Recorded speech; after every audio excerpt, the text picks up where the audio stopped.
understanding, right? There are all these ways that members of the public have of understanding information that are swirling around, waiting to interact and to be used to make sense of your messages and communications. And we know that some of those ways of thinking, what we call the gators in the swamp, will eat your information, will twist its meaning, and malign your intent such that what you intended to communicate and what you actually communicate are two very different things.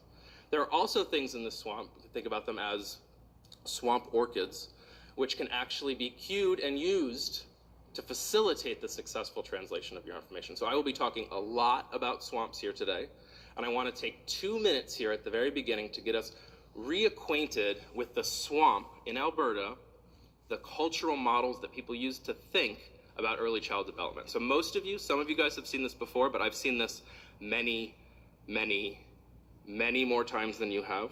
And it doesn't get any less interesting or depressing the more you see it. So for those of you who have seen the swamp for the first time, enjoy. For those of you who are seeing it for the second or third time, enjoy even more. Here we go. Early childhood development is like your parents working with you and teaching the basics. And who's responsible for doing that? Oh, mothers and fathers, siblings, just family unit. Parents. I think it's the parents. Probably your parents. The work of the parents. You need parents. Well, I mean, really, the child's their responsibility as their child. Having parents that get along and not fighting, and that's a good environment for me. Like nature versus nurture, basically. Maybe the nature and the nurture. Well, I would think they're relatively distinct. For sure, no, we know that genes is something you can't change. It's nature. I mean, your biological things are going to be with you for life, and that's what, what it is what it is. People are genetically predisposed to certain characteristics. Height. Nurture, obviously. My mom comes to mind. You make yourself who you are yourself. Just different values. You are truly at control for whatever you decide that you want to do. And some people may be better at it than others initially, but with enough hard work and effort, anybody can do anything they want to do. I think children are basically the same as us. As many as possible, but I grew up with some negative circumstances, and I'm still not perfectly fine, but close to normal as can be. You're looking for that Cinderella story at that point. You're looking for the guy or the girl that came from the worst situation possible, but made the most of themselves.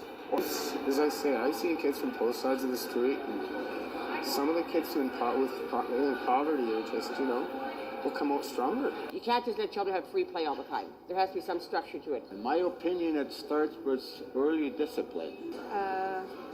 Responsibility, learning values.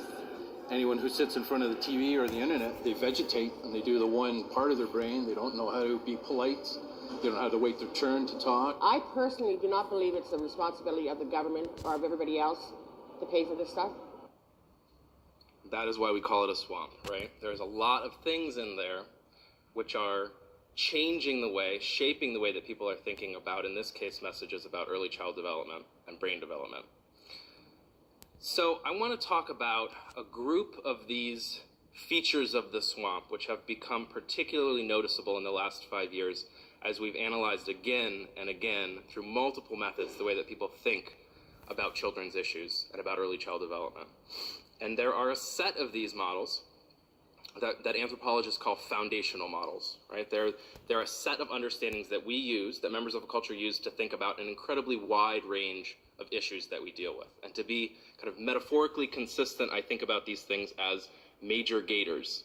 So I'll be talking about major gators a lot today, and these models that you see here, that we see, not here, that's me, that we see over here on the screen, I'm going to run through them real quick just to give you a quick reset on what I mean when I say the family bubble and willpower. So family bubble is the assumption that you saw in the video where we start talking about development and people automatically assume that the one thing that we're talking about to the exclusion of other factors is the family, right? And the bubble part is the fact that they don't understand the family to be embedded in a wider context that shapes the behaviors and the parenting that goes on.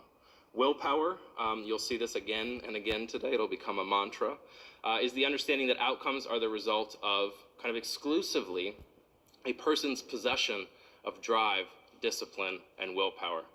Process black box is the understanding, is the cultural model that we use to describe what you saw and what you will see where you ask people kind of how do children develop, and you get that deer in the headlights stare, like, I have no idea how it works, right? So there is a lack of a model that people use to understand how development happens. What doesn't kill you makes you stronger. That's the kind of Nietzscheism that people use. This is very dominant in the United States. It's also very dominant in Alberta. The idea that stress is a good thing, right? It's unavoidable, and it's something compulsory that we kind of need, that children need to be able to develop. So a very small, specific part of the wider understanding, the developmental understanding that Jack talked about early this morning.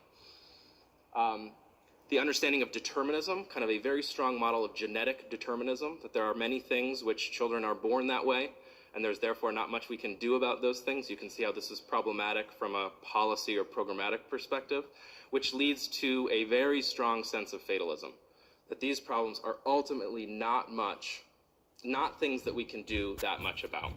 And finally,